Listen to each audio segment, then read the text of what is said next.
All right, today we're diving into something really cool, a place where neuroscience and, believe it or not, romance totally intersect.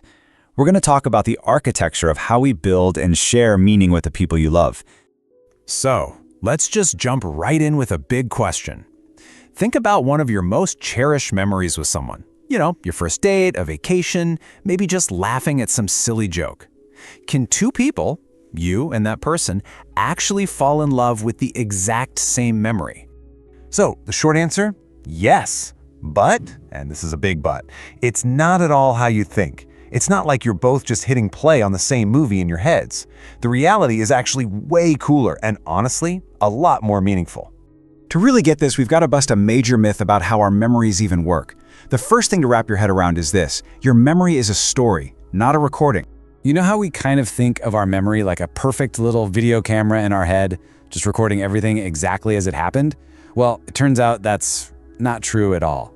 It's actually more like a story that you rewrite a little bit every single time you tell it or think about it. So, why is your version of the story different from someone else's, even if they were right there with you? Well, it comes down to a few key things: what you were feeling at the time, what you were expecting to happen, what you were actually paying attention to, and of course, your entire life story up to that point.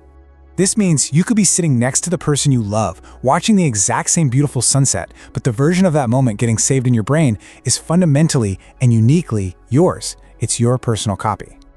Okay, so if our memories are all these unique personal stories, then where does the connection come from? How in the world do we build love on memories that aren't even identical? Well, this is where it gets really beautiful. It all comes down to the architecture of meaning. This idea of shared meaning is the whole key. Forget about the tiny details matching up, like who said what first or what song was playing. What really matters is the feeling. The magic happens when both of you, in your own separate minds, decide that a moment was significant and attach that same emotion to it, that warmth, that nostalgia, that joy. And that brings us to, honestly, the most important sentence of this whole thing. It's this: love doesn't require identical memories. It thrives on shared meaning. Let that sink in for a second. That's really the heart of it all. So you see, you're not falling in love with some identical computer file saved in both of your brains. No way. You're falling in love with what that memory represents. The connection itself. That moment becomes this symbol of your bond, and that's the thing you both hold on to. Now, I know this might sound a little weird at first, right? The idea that your favorite memories aren't perfect carbon copies. But stick with me, because this actually uncovers a much deeper and, well, even more romantic truth. Think of it this way. The memory isn't a shared landscape you both inhabit. It's a meeting point.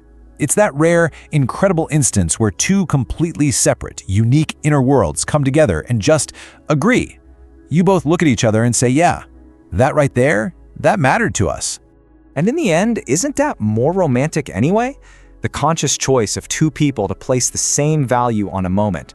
That's a way more profound act of love than just having a perfect recording. Love isn't about seeing the exact same thing. It's about choosing to find the same meaning in it together.